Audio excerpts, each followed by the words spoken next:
السلام علیکم جی، میں ہدایت سائر آپ تمام دیکھنے والوں کو سلام کہتا ہوں اس دعا اور امید کے ساتھ کہ شب دن شام صبح یا جس بھی پہر میں آپ جہاں بھی موجود ہیں مجھے دیکھ رہے ہیں، آپ بالکل بخیر ہوں گے، خوشباش ہوں گے، دن بھر کے معمولات کو یا شام یا رات کے معمولات کو اچھے سے انجام دے کر آپ اس لمحے تک پہنچے جہاں میں آپ سے مخاطب ہوں جی، بالکل پہچان ٹی وی سے۔ اور میں جیسے کہ آپ جانتے ہیں کہ گپ شپ ود ہدایت سائر کے ساتھ میں حاضر ہوتا ہوں جی۔ گپ شپ بالکل رہتی ہے میری ان تمام لوگوں کے ساتھ کہ جو زندگی میں کچھ کر چکے ہیں اور جن کا ہمارے معاشرے میں، ہمارے لوگوں کے ساتھ، ہمارے اس ملک کے لیے ایک کنٹریبیوشن ہوتا ہے۔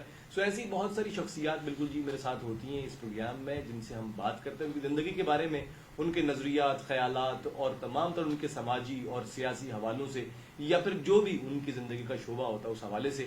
سو آج بھی ایک بہت اہم شخصیت ہمارے درمیان موجود ہے جو کسی تعارف کی محتاج نہیں ہے۔ اگر میں بات کرنا چاہوں ان کے تعارف پر تو شاید مجھے کئی منٹس لگ جائیں صرف ان کا تعارف دیتے ہوئے، چونکہ آزاد کشمیر کی سیاست کی جب ہم بات کرتے ہیں تو وہاں پر ایک ابھرتے ہوئے سورج کی طرح یہ آئے بالکل، اور 2007 سے لے کے 2016 تک مختلف منسٹریوں پر یہ براجمان رہے، بہت سارے کام کیے، اور پہلی بار ایسا ہوا کہ ایم کیو ایم پاکستان کی جو سیٹ تھی کشمیر سے وہ جیت کر یہ پارلیمنٹ تک پہنچے، اور ساتھ ہی ساتھ سیاسی سماجی حوالوں سے بہت اپنا ایک فعال کردار ادا کیا۔ بالکل یہ سیاسی اور سماجی رہنما ہمارے ساتھ موجود ہے جناب طاہر کھوکھر صاحب، آئیے ان سے آپ کی بات کراتے ہیں۔ السلام علیکم سر۔ وعلیکم السلام جی۔ سر سب سے پہلے تو آپ کا بے حد شکریہ کہ آپ نے اتنا قیمتی وقت نکالا، آپ کراچی تشریف لائے، تو میں نے کہا پہلی فرصت میں آپ سے جو ہے وہ بات کی جائے اور آپ کو پہنچایا جائے ان تمام لوگوں کے ساتھ جو ہم سے جڑے ہوئے ہوتے ہیں تاکہ آپ بھی ان تک پہنچ سکیں۔ سو کیا حال ہے وال؟ جی بالکل ٹھیک ٹھاک۔ سب سے پہلے تو میں آپ کا شکر گزار ہوں کہ آپ نے مجھے پہچان ٹی وی میں موقع دیا تاکہ وہاں مقیم جو کشمیری ہیں بیرون ملک ان تک یہ پیغام پہنچے۔ تو اب جہاں تک آزاد کشمیر کی صورتحال ہے وہ ساری آپ کے سامنے ہے۔ انشاءاللہ جیسے جیسے آپ سوال کریں گے تو میں انشاءاللہ بھرپور طریقے سے اپنا دفاع کرتے ہوئے اس کے جواب میں آپ کو ان حالات سے بھی آگاہ کروں گا۔ آپ کو کسی دفاعی اسٹریٹجی کی ضرورت نہیں پڑے گی کیونکہ یہ گپ شپ ہے جی اور دوستوں کے ساتھ گپ شپ ہم کرتے ہیں، ان کی زندگی کے بارے میں جانتے ہیں۔ اچھا طاہر صاحب، سب سے پہلے تو یہ ہے کہ ڈیفینیٹلی پہچان ٹی وی آپ نے کہا جیسے کہ بیرون ملک مقیم پاکستانیوں کی ایک پہچان ہے، اور پاکستان کا پازیٹیو امیج جہاں تک ممکن ہے پہنچانے کی کوشش کرتے ہیں ہم لوگ، اور ڈیفینیٹلی جب پازیٹیو امیج کی بات آتی ہے تو وہ تمام لوگ جو پازیٹیولی اپنا رول ادا کر چکے ہیں وہ بھی ہماری اس گفتگو کا حصہ ہوتے ہیں۔ آج ہماری گفتگو کا حصہ جی طاہر کھوکھر صاحب، ایکس منسٹر آزاد کشمیر۔ اور طاہر صاحب، جب آپ سیاست میں آئے نارملی بڑے چیلنجز ہوتے ہیں، میں ذرا چاہتا ہوں کہ میں وہ جو سوالات ہوتے ہیں جو اینکرز کرتے ہیں نارملی بہت زیادہ سنسنی پھیلانے کی کوشش کرتے ہیں، میں وہ نہیں، میں آپ کی لائف کے بارے میں جاننا چاہوں گا کہ کیا چیلنجز رہے جب آپ آئے سیاست میں، جو کہ ایک ایسی جماعت کو جس کا وہاں معاملہ ہی نہیں تھا کوئی، تو اس کے وہاں آنا، کامیاب ہونا ایک بہت بڑا ایک سلسلہ تھا۔ میرا جو تعلق ہے وہ میر پر آزاد کشمیر سے ہے۔ ٹھیک ہے۔ تو میں پریکٹیکل لائف میں جو سیاست میں 78 میں جب 77 کا مارشل لا لگا ضیاء الحق کا، تو اس دوران میں پی ایس ایف میں تھا، اور اس مارشل لا کے خلاف جو جدوجہد آزاد کشمیر کے لوگوں نے اور مقبوضہ کشمیر کے لوگوں نے کی اس میں میں بھی شامل رہا۔ میں 18 سال کی عمر میں پہلی دفعہ ضیاء الحق کے دور میں 6 مہینے کے لیے میر پر جیل میں قید رہا اور مختلف مقدمات کا سامنا کیا، اور اس کے بعد میں مارشل لا دور کے جو حالات تھے ان سے تنگ آ کر میں نے جلا وطنی اختیار کی، اور اپنے پہلے اسٹیشن کے طور پر میں کابل میں رہا۔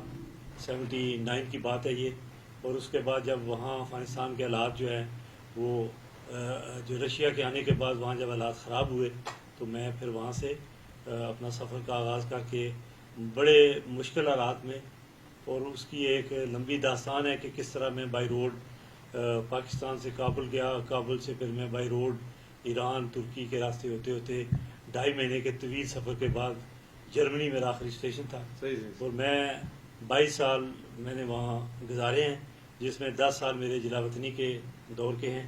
تو 79 سے لے کے 88 تک ضیاء الحق کے مارشل لا کے دوران میں پاکستان نہیں آ سکا۔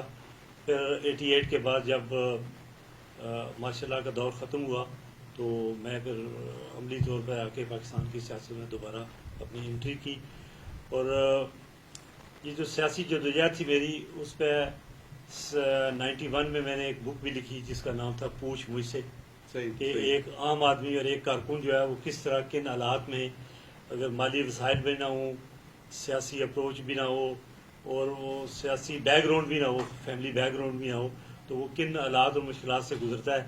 تو اس بک پر مجھے اس وقت کی پرائم منسٹر محترمہ بے نظیر بھٹو نے کیش پرائز بھی دیا تھا 91 میں.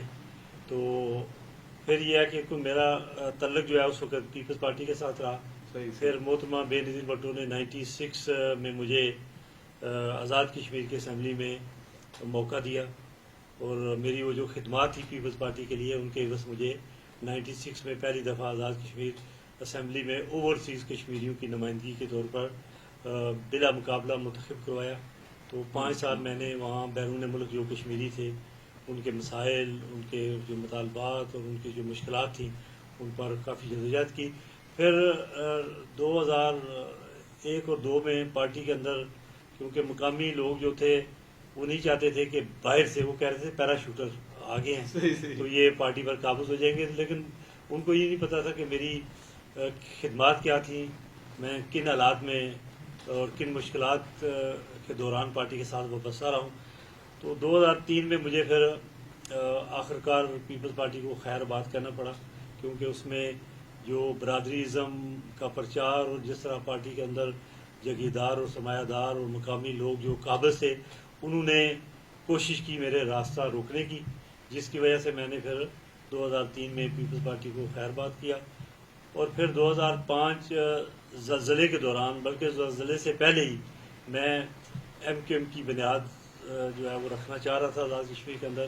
پھر 8 اکتوبر کے زلزلے کے بعد ایم کیو ایم نے وہ پروسیس روک دیا، اور پھر جو ہے وہ آپ کے وہ حالات، وہ واقعات کہ کن حالات میں ایم کیو ایم نے زلزلے کے دوران کشمیریوں کی بھرپور طریقے سے جو ہے مدد یہ تو کی. خیر طاہر صاحب سب کے سامنے ہے یہ سارا سلسلہ. جی. آپ کے پاس جب آپ اقتدار میں آئے، جی اب اگر اس کو ہم کٹ ڈاؤن کریں جی وہ تو اس کے بعد آپ کے پاس بے شمار منسٹریاں رہی. کون کون سی منسٹریاں تھیں؟ اصل میں ذرا میں دیکھیں نا، بہت طویل وہ اب منسٹریاں تو ملی نا، وہ تو 2007-8 کے بعد. اس سے پہلے جو سیاسی جدوجہد ہے وہ اگر آپ لوگوں کو نہیں بتائیں گے تو وہ لوگ یہی سمجھیں گے کہ کس طرح شارٹ کٹ لگا کے تو آپ سیاست میں اتنا آگے آگے. تو وہ بڑی طویل ایک جدوجہد ہے. بہرحال مختصراً یہ ہے کہ 2005 میں زلزلے کے بعد پہلی دفعہ ایم کیو ایم نے آزاد کشمیر کی سیاست میں انٹری ڈالی، اور 2006 کے الیکشن میں 2 سیٹوں پر ایم کیو ایم جو ہے وہ کامیاب ہوئی.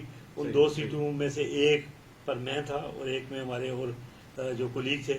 تو ایم کیو ایم کیونکہ اس وقت وہاں اتحادی حکومت تھی، تو 2007 کے بعد جب میں ایم ایل اے بنا دوسری بار تو مجھے پہلی دفعہ tourism, sports, culture, youth affair کا منسٹر بننے کا موقع ملا. تو اب آپ دیکھیں کہ آزاد کشمیر کے اندر جو پوٹینشیل ہے ٹورزم کا وہ اتنا زیادہ ہے. سوئٹزرلینڈ کے بعد دنیا کی واحد جگہ ہے جو آپ کہہ سکتے ہیں کہ اس کو اگر یوز کیا جائے پراپر وے میں تو پاکستان کے 22 کروڑ لوگوں کے لیے اس سے بہترین جگہ دنیا میں کہیں بھی نہیں ہے. لیکن ہمارے یہاں آپ کو پتہ ہے کہ جو محکمے ہیں وہ غیر فعال ہیں، بجٹ اتنا محدود ہے کہ آپ اس پہ کوئی بڑا کام نہیں کر سکتے. تو میں جب پہلی دفعہ 2007 کے اینڈ پہ منسٹر بنا تو اب ٹورزم ڈپارٹمنٹ کا بجٹ جو ہے وہ صرف 20 لاکھ روپیہ تھا. اب 20 لاکھ روپے سے آپ مجھے بتائیں کہ کون سا ایک ریاست کے اندر جس کی آبادی 40 لاکھ سے زیادہ ہے اور 28,000 مربع میل کا علاقہ ہے، تو اس میں آپ اگر ٹورزم کو پروموٹ کرنا چاہیں تو 20 لاکھ سے آپ 2-4 کمرے کا فلیٹ ہی بنا سکتے تھے اس وقت. اس کے علاوہ آپ کچھ وہ بھی ممکن نہیں تھا اگر صحیح طرح سے بنائے. تو میں نے پھر آ کر گورنمنٹ لیول پہ کوشش کی کہ بجٹ میں اضافہ کیا جائے اور ایسی جگہوں کو انٹروڈیوس کروایا جائے، پروموٹ کیا جائے پاکستان کے اندر اور بیرون ملک جو پاکستانی اور کشمیری مقیم ہیں. تو اب اس پہ ایک بڑی طویل جدوجہد ہے. اگر اس میں آپ کوئی کس بار پروگرام کرے تو میں وہ سارے ڈاکومنٹ، وہ ساری چیزیں کہ کس طرح ٹورزم کو پروموٹ کیا، اسپورٹس کو، کلچر کو، یوتھ افیئر کو. اس پہ ہمارا ارادہ ہے کہ ہم جو ہے جو کشمیر کے جو ٹورزم کا ایک پورا ہے اس پہ پورا پراپرلی ہم ایک کریں گے. بالکل اس میں آپ کی خدمات بھی لیں گے، آپ سے پوچھیں گے بھی، جانیں گے بھی. چونکہ ٹورزم میں کی بات کی اپنے کشمیر میں تو دنیا کے بیشتر ممالک جن کا پورا دار و مدار ان کی معیشت کا ٹورزم پہ ہی ہے. تو میں یہ جاننا چاہتا ہوں کہ کیا کیا امکانات ہیں کشمیر میں، اگر آپ تو جی thoroughly دیکھ دیکھیں چکے ہیں۔ امکانات کیا ہے، میں آپ کو بتاؤں کہ پروموشن کے لیے سب سے پہلے میں نے جو اقدام اٹھایا اپنے ذاتی خرچ پر منتھلی میگزین ٹورزم پر پورے پاکستان میں انٹروڈیوس کروایا، صحیح، اور وہ میگزین میں اپنے ذاتی خرچ پر پبلش کروا کے پاکستان کے جتنے ٹورزم ڈپارٹمنٹ ہیں، ٹریول ایجنسیز ہیں، ٹورزم کو جو پروموٹ کرتے ہیں لوگ، ان سے رابطہ کر کے ان کے ذریعے کشمیر کا پیغام ان علاقوں کا، ان جگہوں کو پروموٹ کیا، تاکہ لوگ جو گلگت اور کاغان ویلی اور ناران ویلی کی طرف جاتے تھے وہ مری سے کشمیر کی طرف بھی آئے۔ تو اب محدود وسائل میں مطلب بہت کچھ کرنا، میں سمجھتا ہوں کہ اس کی ایک لمبی کہانی ہے، اس پہ انشاءاللہ پھر کسی وقت آپ سے تفصیلی بات کریں گے۔ میں نے جو پہلا سٹیپ اٹھایا وہ پنڈی سے لے کے مری تک، یعنی اسلام آباد سے لے کے مری تک جو ایکسپریس وے بنی ہوئی ہے، اس کے دونوں اطراف وال چاکنگ کروائی کشمیر کی، ان جگہوں کی نشاندہی کی کہ وہ مری سے 20 کلومیٹر کے بعد کیا ہے، 40 کلومیٹر کے بعد کیا ہے، 60 پہ کیا ہے۔ تو وہ اتنی جاندار پروموشن میں نے کی۔ پھر میں نے لاکھوں کی تعداد میں جو ہے بروشر پرنٹ کروا کر ٹول پلازے جتنے ہیں ان تک پہنچائے۔ پھر میں نے اپنے دور میں سب سے پہلا قدم جو اٹھایا وہ یہ تھا، کیونکہ گیسٹ ہاؤسز وہاں موجود تھے، لیکن اور خستہ ان کا جب ریکارڈ چیک کرتے تھے تو سال کے بعد ان کی آمدن، اگر خرچے ان کے 40 لاکھ ہیں تو آمدن ان کی 20,000 ہوتی تھی۔ صحیح ٹھیک ہے، اسی طرح مطلب میں 2008 اور 9 کی بات کرتا ہوں، جب میں نے آڈٹ کرایا تو پتہ چلا کہ جی 80,000 روپے آمدن ہے گیسٹ ہاؤسز کی، جو 20 گیسٹ ہاؤسز سرکاری تھے، اور ان کے اخراجات جو ہیں وہ 1 کروڑ اور کچھ تھے۔ ٹھیک ہے، اب یہ بتائیں کہ جہاں آپ ٹورزم کے لیے تو آمدن، اب جہاں آپ 18-20 گیسٹ ہاؤسز کی آمدن 80,000 روپے پورے سال کی ہے اور اخراجات ان کے کروڑوں میں ہیں، تو میں نے سب سے پہلے کوشش کی کہ ان کو پرائیویٹ سیکٹر میں دیں، تاکہ جو گورنمنٹ کے اوور ہیڈز ہیں وہ وہاں سے نکلیں۔ اور ان کو پرائیویٹ سیکٹر دینے سے پہلے میں نے 6 مہینے کے لیے ان کو اوپن کر دیا فری آف کاسٹ، باقاعدہ یہاں جنگ، ڈان اور نیوز میں ایڈ دیے کہ جو بھی آدمی آزاد کشمیر میں ٹورزم کے لیے آنا چاہے گا اس کے لیے 3 دن کے لیے گیسٹ ہاؤس فری ہے۔ کیا بات ہے! ٹھیک ہے، اور وہ ایک اسٹیشن پہ 3 دن رہ سکتا ہے، دوسرے پہ 3 دن، اس طرح، اور مقامی لوگ جو ہیں وہ اس کو اویل نہیں کر سکتے، باہر سے آئے ہوئے سارے لوگ۔ تو وہ اس طرح میں نے پروموشن کی، تو اب ظاہر ہے وہ آمدن نقصان ہوا ہمیں 80,000 کا، لیکن فائدے میں ہمیں ہزاروں کی تعداد میں لوگ ملے جنہوں نے جا کے آزاد کشمیر کی نمائندگی کی، پورے پاکستان کے اندر جا کر بتایا، ہماری جو جگہیں تھیں وہ ہائی لائٹ ہوئیں۔ تو اس طرح وہ مطلب ایک سٹیپ لیا، پھر دوسرا، پھر تیسرا، تو اس کے بعد جو ہے وہ ٹورزم کو پروموٹ کرنے کے لیے پیرا گلائڈنگ، اس کے علاوہ ونٹر کے جو ایکٹیویٹیز ہوتی ہیں ٹورزم کی وہ میں نے کرائی۔ تو یہ ایک لمبی داستان ہے، میں آپ کو انشاءاللہ نیکسٹ ٹائم اس کے وہ جو میگزین تھے، 5 سال میں رہا ہوں، 5 سال اپنی جیب سے منتھلی میگزین پرنٹ کرواتا رہا ہوں، اور وہ پورے پاکستان میں ڈلیور کرواتا رہا ہوں۔ کیا بات ہے! خواتین و حضرات، یقین مانیں اگر مجھے پتہ چلتا کہ ان کے دور میں وہاں پر free of cost guest houses دیے جاتے ہیں تو میں تقریباً ساری جگہیں گھوم کے آتا۔ سو اب دعا کرتے ہیں کہ اگلی بار اگر یہ ہو تو ضرور ہم جائیں گے۔ تو خواتین و حضرات، میں بات کر رہا تھا طاہر صاحب سے، انہوں نے جیسے بتایا کہ یہ اوورسیز جو پاکستانیز ہیں اس منسٹری میں بھی یہ رہے، کافی کام کیا۔ تو ذرا ان سے پوچھتے ہیں کہ سر اوورسیز میں جو لوگ ہیں، چونکہ آپ نے ان کے لیے کام کیا، ان کی کیا سوچ ہوتی ہے اس ملک کے لیے، وہ کیسے دیکھتے ہیں تمام تر معاملات کو، وہ کس طرح سے کنٹریبیوٹ کر سکتے ہیں یا کس طرح سے کنٹریبیوٹ کروایا آپ نے اپنے دور میں؟ یہ بالکل دیکھیں، یہ بڑی بدقسمتی ہے کہ اس وقت آزاد کشمیر کی آبادی کا 25% لوگ، بلکہ میں سمجھتا ہوں کہ 30-35% لوگ جو ہے وہ بیرون ملک مقیم ہیں۔ ایسا ہی ہے، آبادی کا 35% جو لوگ ہیں وہ یورپ میں اور مڈل ایسٹ میں مقیم ہیں۔ اور میں جب اوورسیز کا MLA تھا، اس کے بعد بھی میں منسٹر رہا 8-9 سال، اس دوران بھی کوشش کی کہ اوورسیز کشمیریوں کو ہم یوٹیلائز کریں، ان کی جو خدمات ہیں بیرون ملک ان کو یہاں اپریشیٹ کریں، بتائیں لوگوں کو، اور ان کی انویسٹمنٹ کو یہاں لائیں۔ صحیح. لیکن میں سمجھتا ہوں کہ آج تک پاکستان کے اندر کسی بھی گورنمنٹ نے سیریس طور پر اوورسیز کے لیے کوئی ایسے اقدامات نہیں کیے، ٹھوس اقدامات کہہ سکتے ہیں آپ جن کو، وہ نہیں کیے، جس کی وجہ سے وہ لوگ جو ہے وہ یہاں آ کے اپنی انویسٹمنٹ کرے، اپنے جو وطن میں آ کر اپنی خدمات پیش کرے. تو جو لوگ یہاں آتے ہیں ان کے ساتھ اتنا ظلم اور زیادتی ہوتی ہے. میں آپ کو صرف آزاد کشمیر کی مثال دینا چاہوں گا کہ بے شمار کشمیریوں نے اپنی پراپرٹیاں جو اپنے علاقوں میں لی ہوئی ہیں، کاروبار بھی ہیں، اور ایسے مسائل پیدا کرتے ہیں ان کی فیملیز، ان کے رشتہ دار، دوست احباب یا جن کو وہ انوالو کرتے ہیں، جس سے وہ بدزن ہو کر جو ہے وہ اپنی انویسٹمنٹ سمیٹ کر واپس چلے جاتے ہیں. اور اس کی جیتتی جاگتی مثال جو ہے وہ میرپت آزاد کشمیر ہے، جس کی آبادی کی اکثریت جو ہے وہ UK میں مقیم ہے. اور اس وقت منی میرپور کو منی لندن کہا جاتا ہے. اور آج افسوس سے میں کہنا چاہ رہا ہوں کہ وہاں کے جتنے اوورسیز کشمیری ہیں وہ اپنی جائیدادیں بیچ کر پیسہ UK میں لے جا رہے ہیں، بجائے وہ اپنی انویسٹمنٹ کو یہاں بڑھاتے، اپنے عزیز و اقارب میں انڈسٹری لگاتے، منی جاپان بناتے اس کو، ٹھیک ہے.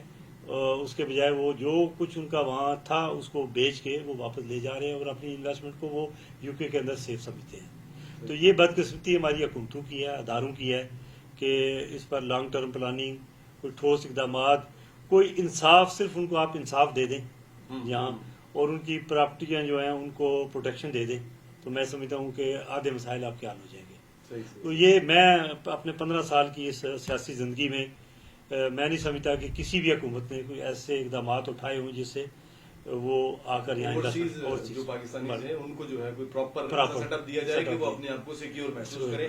سو ان کو سیکیور کرنا بہت ضروری ہے تاکہ اپنی مسکر یہاں پہ آئیں تو اپنے لوگوں کے لیے کچھ بہتر سے بہتر اقدامات کر سکیں. اچھا، نارملی ہم بات کرتے ہیں، جب اب دیگر کشمیری، جب میں بات کروں، اتنا عرصہ آپ منسٹری میں رہے، اور جب ہم کشمیر کی بات کرتے ہیں تو کشمیر صرف یہ ہمارے والا حصہ نہیں جو آزاد کشمیر ہے، پورا کشمیر کی بات کرتے ہیں.